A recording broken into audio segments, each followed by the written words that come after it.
औरत मार्च पर बहस लाइव प्रोग्राम में खलीलुर रहमान कमर की मारवी सरमत के लिए नामुनासिब जुबान और अल्फाज का इस्तेमाल। मुख्तलिफ शहरों में कुछ दिन पहले मार्च के पोस्टर्स फाड़ दिए गए। पाकिस्तान में एक तबके की जानिब से औरत मार्च पर इस किस्म के शदीद रद्द अमल जाहिर करने की वजह क्या है, इस पर हम बात करेंगे। हमारे पैनलिस्ट हमारे साथ हैं। हसन निसार साहब, आपको क्या लगता है, क्या वजह है कि मेरा जिस्म मेरी मर्जी का नारा इतना बरंगेख्ता कर रहा है खलीलुर रहमान कमर को कि वो नाजेबा जुबान का इस्तेमाल किया, गालम गलोच पर उतर आए, इंतहाई घटिया अंदाज में बोलते रहे लाइव टेलीविजन पर? यार ये लंबी बहस है, प्रोग्राम आपका अच्छा होता नहीं है, ये सीरियस मसला है।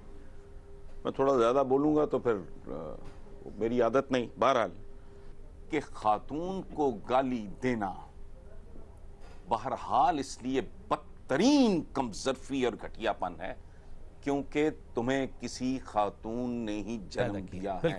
बिल्कुल बिल्कुल। यहां आदमी हार जाता है।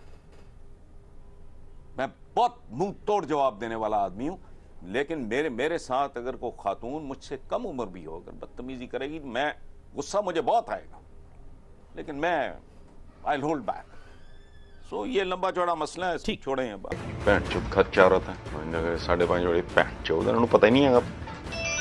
करो बात उसे। बेलीपुर के नाम नेहाद सुकरात एक खातून सहाफी को प्रोग्राम थोड़ा सा लेट होने पर गंदी गंदी गालियां निकाल रहा है। 10 वारी तुहानू भैन चोदों माई नू दस्सिया, 10 वारी तुहानू भैन चोदों माई नू दस्सिया। मगर यही शख्स अपने बेटे के लिए क्या अल्फाज इस्तेमाल करता है? अपना कितने बजे लैन जाना हातिम साहब नू, और दूसरे की बेटी कुत्ती औरत में चौथ, कुत्ती औरत में चौथ।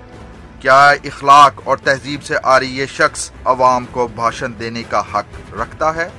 चलो ठीक है, बड़े भैन चो कुत्ती औरत चौथ जी, चूप चलाकी कर रही हूँ, चूप चलाकी कर रही हूँ।